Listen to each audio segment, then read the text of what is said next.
Welcome to TrekTrav. I'm Trav. This is the Star Trek First Contact review. Welcome to all the new followers from my previous video, and I hope you like and subscribe and comment and tell me what you thought about Star Trek First Contact. Let's get into the review.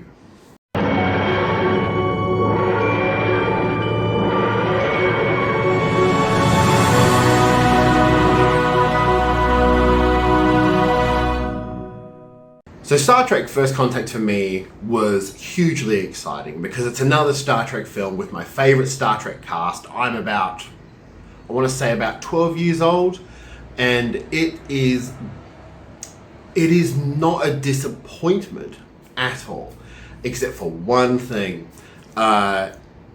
Basically the film is an introduction to the Borg, which are the best TNG villain, hands down. The one that breached that barrier of being a villain that people recognize. They are zombie-like. They are just like the coolest villains from Best of Both Worlds Part 1 and 2. They did appear in other episodes of TNG, but Best of Both Worlds is when they were amazing, and Q Who. So in terms of emotional impact on Captain Jean-Luc Picard, played by Patrick Stewart, these characters resonate a lot with him because he was abducted and turned into a Borg. And there is a rape allegory that plays. He had no choice over this. He had no power to stop them. It just happened. See the episode of, I believe it's season 4, Family. It is my favorite episode, which is really weird. Best of Both Worlds 1 and 2 are really great, but Family nails that trauma. Introductory wise, we've got Lily, played by Alfre Woodard, who is an amazing actress, and she plays a really good fish out of water character to Patrick Stewart, and also to, just in general, working with Zefram Cochrane, played by James Cromwell, who had been in TNG the series, and he was in Enterprise as well. And he was also in Babe, which was an Australian film. Very excited about that. That'll do, pig. That'll do. When I was a kid, I genuinely was. I was like, oh my god, that's the guy from Babe. And what we get is the future for us, the past for the TNG crew. We get the Borg coming back. We see the power and the non-stop moving forward of the Borg as an enemy. They attack Earth with one Borg cube. Why it's always one Borg cube is a little bit weird as an adult going, you know, if they sent more than 2 or 3, they'd probably get through. Remind me to tell you that I'm sick and tired of your logic. And then we go in our time travel hijinks where the Enterprise is forced to go back because the Borg have altered the timeline. Oh no, I've gone cross-eyed. I suggest you don't worry about this sort of thing and just enjoy yourself. That goes for you all, too. Yes. And we get a lot of real fun, I want to say, moments with the characters. Riker and Troy and Geordi are all on the planet helping Zefram Cochrane launch the ship to do First Contact. They said the title. They also say Star Trek in this, which is an odd choice. I hate the line because it's just cheesy. Sometimes Star Trek does a good joke, but a lot of the time it's sort of off cheesy. LeVar Burton's interactions, Riker's interactions, Jonathan Frakes, Marina Sirtis gets to be funny as Deanna Troi, with James Cromwell also being a bit of an anti-hero. Everyone thinks he's this big, brash inventor, when actually he's a drunk who had an idea, essentially, and a lot of people helped him. Alfre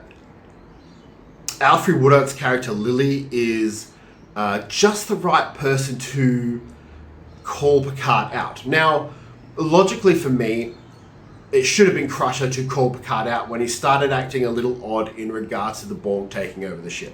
In terms of the emotional resonance of that, Crusher knows him better. Crusher is his best friend.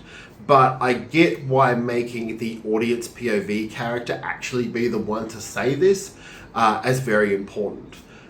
We get the famous, "The line must be drawn here" speech. The line must be drawn here. This far, no farther. And I will make them pay for what they've done. The look of the film is completely different to Generations, the one that came before, in that because they're not using TV sets, this set was lit differently in terms of it looks like it has a lot more source lighting, very grey, very dark. The uniforms have changed into the grey tops, which I didn't like as much as I do the coloured tops. I feel like the coloured tops just make the show pop. It's why when they suit DS9, funnily enough, but they don't really suit like the TNG cast who come from such a bright set of the TNG Enterprise. And that's the biggest misstep I think this film had. I think someone got excited at the prospect of having a little bit more money and could do more sets, so they created the Enterprise E and built new sets for the E. Whereas the D facing the Borg was an important thing in this film. Star Trek Picard Season 3, not so much. But in this film, I feel like the D and Picard going up against the Borg would have hit a little bit better. You certainly could have done things to the D set, the D sets to actually fix them. Emotionally, let's talk about the Borg scenes. So the Borg have been redesigned. They now use nanoprobes. Back then, this is a new thing where they inject them into you and they turn you into a Borg from the inside out. They have a zombie quality.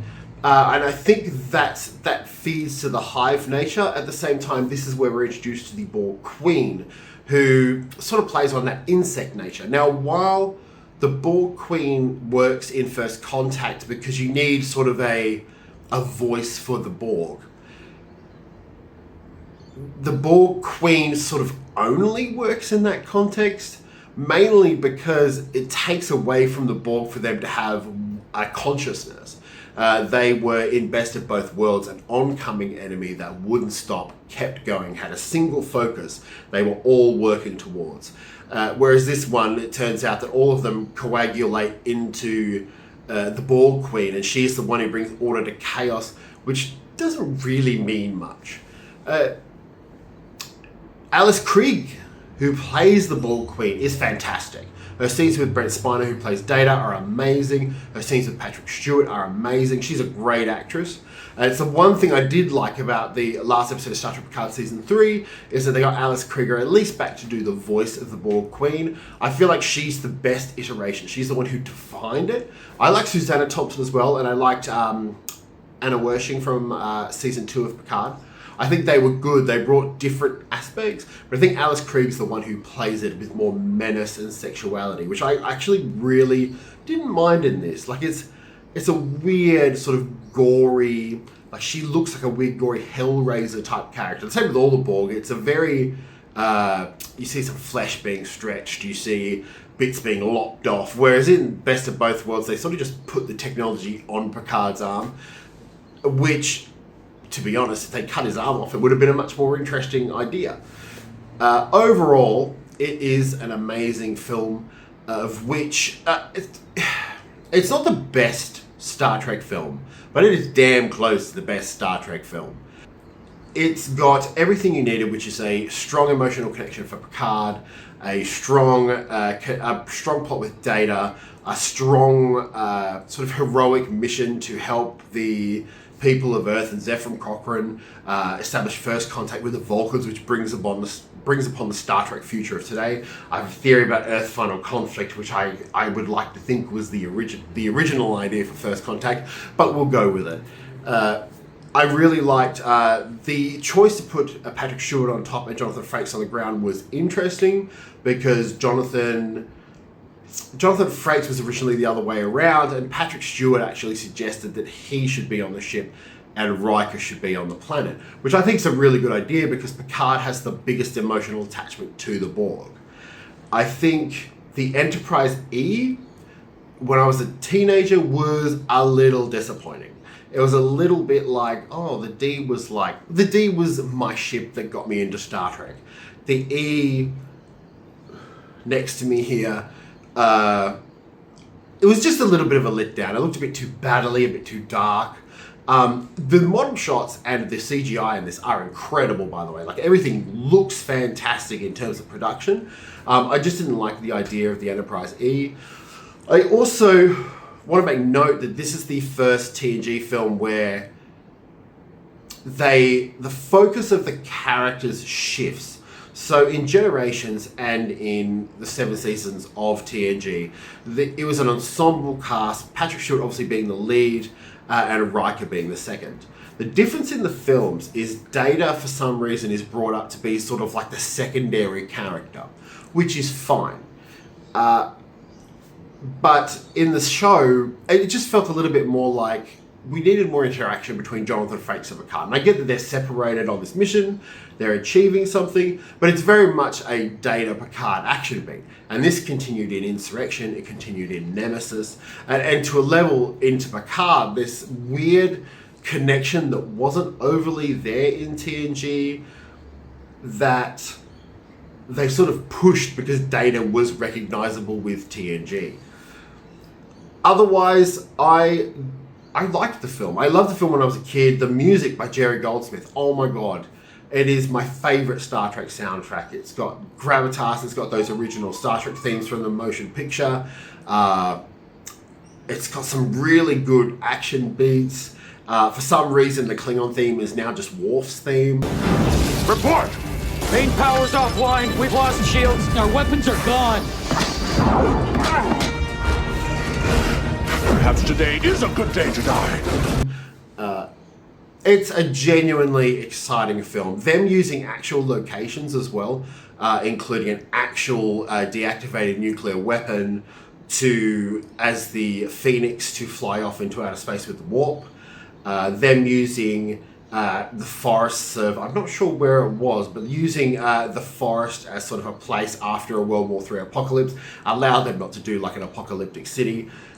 They made a lot of good choices in this film. It had perfect writing in terms of it worked really well. It had... the Vulcans were a very obvious pick, but I understand why they did it.